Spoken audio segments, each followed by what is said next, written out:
Welcome back to another episode of What the Duck Auto, and today we're doing a shift cable on a 2012 Ford Fusion. Normally these can be solved by just replacing the grommets. I'll show you. So in this case, this is just one of the grommets that I got from Ford. It was too big, but it was supposed to fit this vehicle. And on the new one, you can see the grommets actually built into the inside of this. And what happens over time is it just deteriorates. You can see all of the powder. And the main reason why we're here is because the vehicle wouldn't start. And that's in park. The vehicle, it would only push it into reverse. So in this position. Nope, not that one.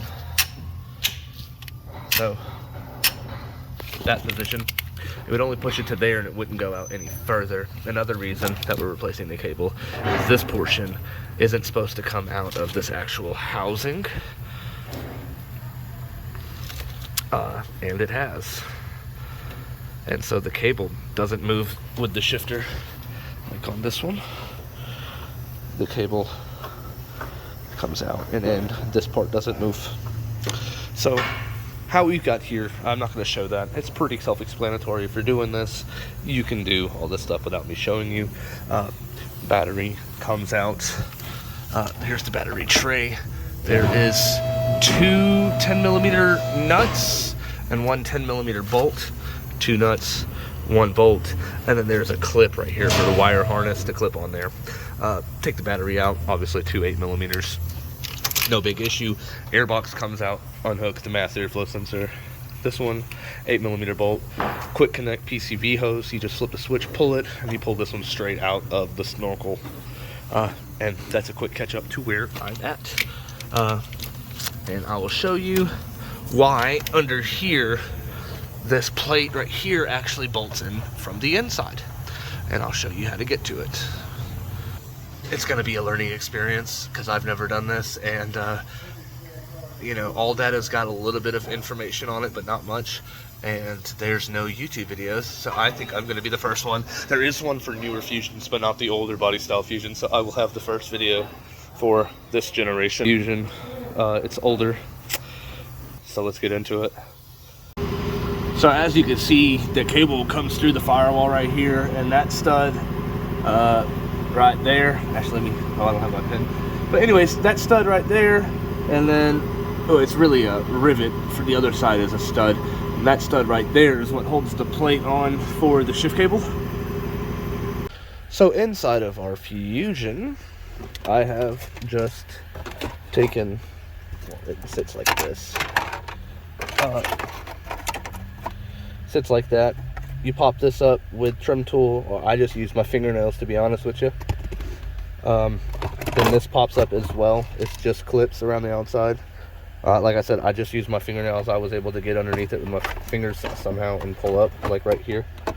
Pull that up, open up your center console, pull up, and that's where I started actually, because you can get your finger right here.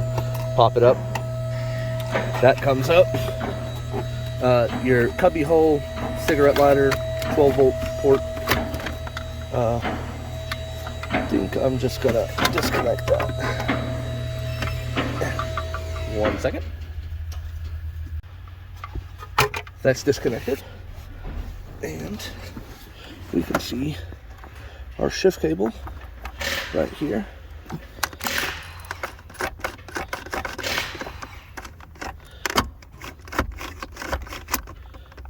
Now we're stuck. So we're going to figure out how to get to it, which it's under here. I'm going to make this easier for my viewers and take out which appear to be 12mm nuts because it's a Ford. It's never a 13, it's always a 12 or 14. Reason 3 why you should never listen to all YouTube mechanics, because I was wrong. It's a 13, which is weird because Fords never use 13s. And let's get back into it. Let me situate my torches. Milwaukee. Irrelevant. You can use just a regular ratchet. Pretty decent long extension. And a 1/4 inch drive. 13. Pull that one out. in the Easy Red collapsible nut tray. And like the good technician I am, I leave things how I found them. I'm not touching any of that money.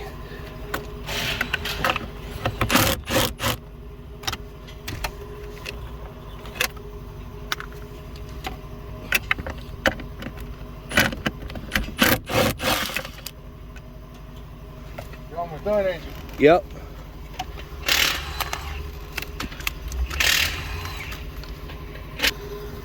There's a 8mm Phillips head screw right there.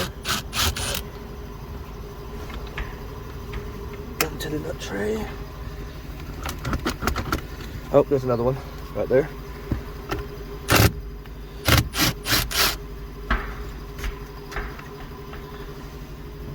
Okay. Kind of pull that off over to the side. Lift up. Like that. Okay.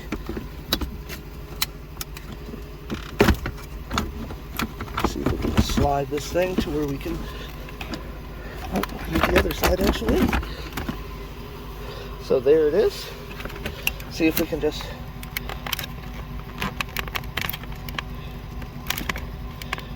pop it out like so.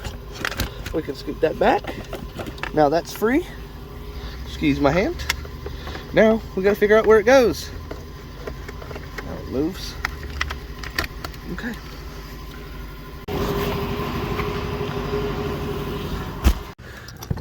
There is a little cover and a 7mm bolt. This pops out enough.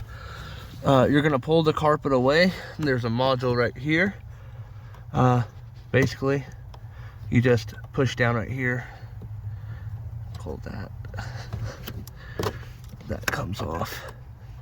Push down right there. That comes off. You can see the cable, which is that thing.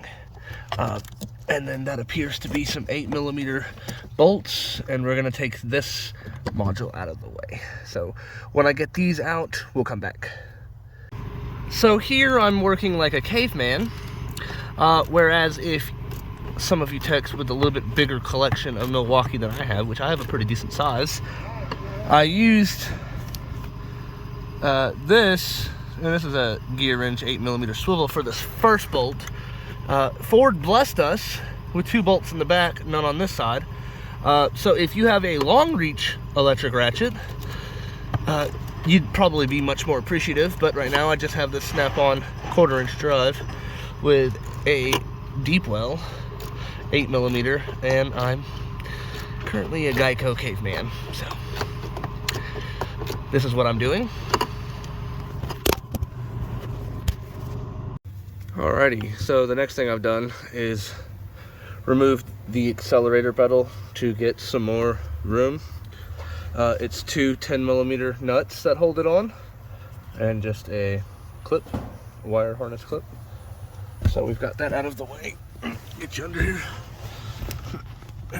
I've also, like I said, I've undone, there's these 2 clips right here that hold it onto those 2 studs.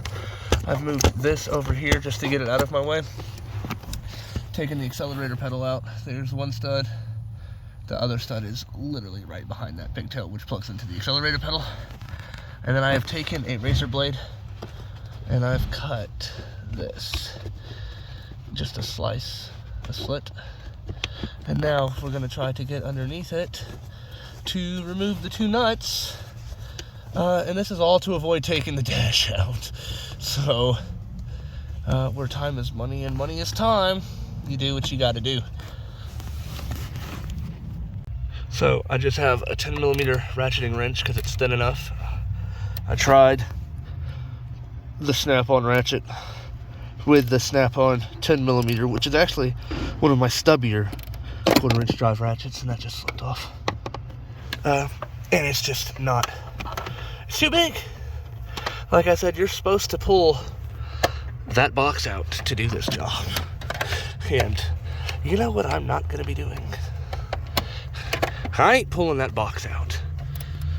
Ooh, I got an itch in the armpit. Sorry about that, gentlemen. Ladies, if you're watching.